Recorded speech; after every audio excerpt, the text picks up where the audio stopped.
Today we're here with Carson Lawrence, A day student a senior, and a football player committed to Vanderbilt. but also a track and field athlete. Thanks for coming on the show today, Carson. Appreciate y'all having me on here. I know it's a big week, so thank you for fitting us into your schedule. You know, how are you feeling? How's everything going? You know? Yeah, I'm really excited about this week. I think everybody in the entire school. It's a big week. Yep. For everyone, the listeners, this week is Baylor McCallie week. I will not be saying Baylor anymore after this, but it's bleed blue. If you're wearing anything other than blue, turn off the podcast, honestly.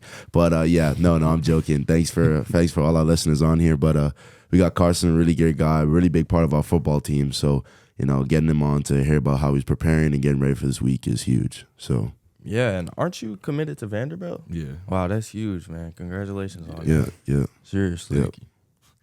So we're going to play a little game called Quick Fire, where we're just going to ask you questions and you just have to answer as fast as you can. Yep. Just genuine answers, no judging. Like we're here to hear what football stars get down to. All right. So kick it off, Marvin. All right. So what's your favorite restaurant?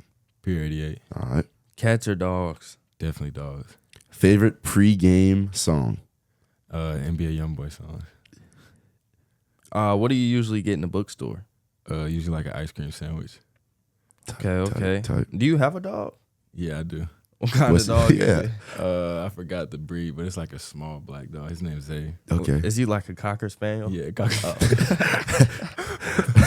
Yeah, I've never been to the Pier. What was the restaurant? Pier 88. Where's that at? It's in East Brainerd. Okay. It's like a real good seafood spot. True. Being from the Bahamas, I might have to check that out. But Yeah. we'll see. I thought you were a big Chick-fil-A guy if I had to guess. Nah. But I guess not. It's just a day-to-day thing. Day-to-day thing. And then any NBA YoungBoy song, no favorite, no, go to like in the locker I guess room. it's whatever my mood is. So for this week, like first song that's going on, like actually last song, like headphones about to come off, game time. What's the last song you're listening to? Probably My Address Public by NBA YoungBoy. All right, okay. Okay. Well, we can tell what his mood is from that if you know what that song is. But hey, No really Chucky? Nah, no Chucky. Not before the game. Cool. But, go ahead. Nah, you got it. We're, with all this, as Marvin stated earlier, you're a Keystone football player here at McCallie, and you're committed to Vanderbilt, which is huge. So, just tell us a little bit about the recruitment process and what that was like for you. Yeah, so I got my first offer after my freshman year, like heading into my sophomore year from Eastern Kentucky. And then I kind of really didn't get much during my sophomore year. And then after my sophomore, like the season, like I went to camps going into my junior year. I started to get like some like mid-major offers. And then I got Vanderbilt going into my junior year. Yeah. I feel like it was a great fit for like me and my family, and like I had a great relationship with like the coaches up there. So I went ahead and committed. But then my junior year, I had a good junior year and got a lot of like major offers. Yeah, he's being humble about that, ladies and gentlemen. A good junior year. He had a great junior year. Got a lot of offers. And, how does that feel? Like, being committed, kind of secure where college is at, but still getting better and better at football. Like, I know other schools are reaching out. How does that work, especially with football? I mean, yeah, so even when I committed, I feel like I still had, like, a lot to prove. Yep. Like, especially as a player. And, like, I was only an incoming junior, so, like, I've only done half of my high school career by then. But I think just like me committing, it definitely gave me like a sense of like security. Yeah. But I don't know, I still wanted to play well. Yeah, true. What were some of your goals revolving around football your freshman year? Freshman year, I guess it's been like my entire life. I always wanted to play in the NFL, but to get to the NFL, you got to play in college. You want to play at a big time college if you can. So I guess like I always wanted to play big time football ever since I've been young. You kind of mentioned like kind of that slower sophomore year type of phase. Like, how did you stay motivated even throughout that, like with your goals? And, eventually, like we've seen you've gotten over that. But like, how was that in that mental state there for sure? Yeah, I think it was like, it wasn't always encouraging because you don't always get the offers you want or the looks, especially like as a young guy. Yeah. But like coaches here, like my parents, like Coach Henderson, even Coach Potter, like they always encouraged me and like let me know like that my journey was like unique to myself, and my parents always like instilled hard work in me, and like I guess it just worked out. Yeah. What's something you would say to freshman year Carson about the whole process? Yeah. I would just say be patient and just like keep getting better every day. Yep. Well, you talked about Coach Potter. I know you're a DB, so you got in the full scope of Coach Potter's, like, I don't know, attitude and coaching this year. Yeah. How is it different from him being head coach last year to now just being defensive coordinator? Like, is he the same Coach Potter we all know and love, or is there a new flair, or I think he's about the same. Okay. It's I told like one of the reporters like a couple weeks ago, I told him it was like having like two head coaches. True. So like one on offense and then one on defense. Yep. But like Coach Potter, he's the same as he's been since I've been here. Yeah. He's a great coach. He's really smart, and I think he's like really helped me a lot, especially as a player. Yep. So, of course, we have the big game Friday. What are your initial thoughts on that? Obviously, just pure excitement. Yeah. And Yeah. I think that goes for like the whole team. We're all just excited for opportunity. Yep. How's preparation been going? I know the weeks leading up to it, Yeah. working pretty hard in the weight room and on the field. But now that we're on like kind of game day week, like how's the preparation going for the team and yourself? Yeah, I mean, I think we try to prepare like the same every week. Okay. We take every opponent like serious. But obviously this week it's kind of like personal because everybody has feelings toward them. But I think we've been preparing well. It's only Wednesday, so we still got to prepare. And keep preparing. But I think we're gonna be well prepared by the time the game comes around. Yeah.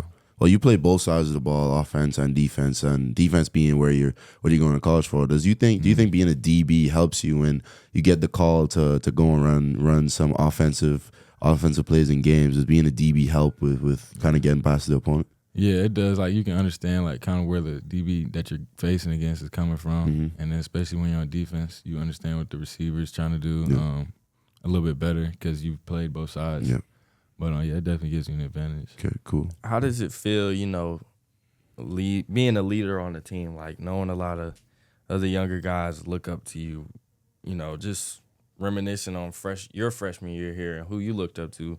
How does it feel to now be a leader? It feels kind of surreal. It feels like I'm too young to be a senior, but I just try to like replicate the guys who came before me, like the guys we had last year. We had Carson General, we had Javon. We had a bunch of great leaders like last year. Yeah. And then even the year before that, we had EJ, and the year before that, we had Aaron and all those guys. Yeah. But like they gave like me a great example, like to how to lead, and it's obviously a challenge, but I think I just try and emulate what they did. Yeah. Well, you just dropped some McCallie royalty names in here just now. So those guys were leaders on the team all my years that I've been here. And, football is a huge sport. So I know those guys and knew their leadership even not being on the team. So I know they impacted you a lot. But for the viewers, Carson has not always been on the right side of the football. Unfortunately, Carson did attend Baylor before. It's okay. He's wearing blue now. He's wearing the right color. No bad blood left. But how does that feel coming from Baylor, making that switch, making that transition, and now going back and beating up on their team pretty much all the time? How does that feel?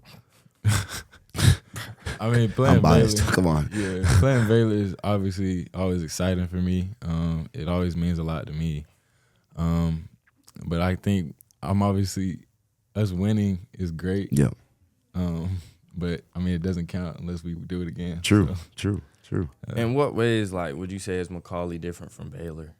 I can't really speak a whole lot about their high school, but I do know McCallie, we take a lot of pride in our character here, and I think that's a very big emphasis here, and just our discipline, and especially the team, we play for each other, and we just do our job, and we feel like that's what wins us games, and we play as a team. We don't play as individuals.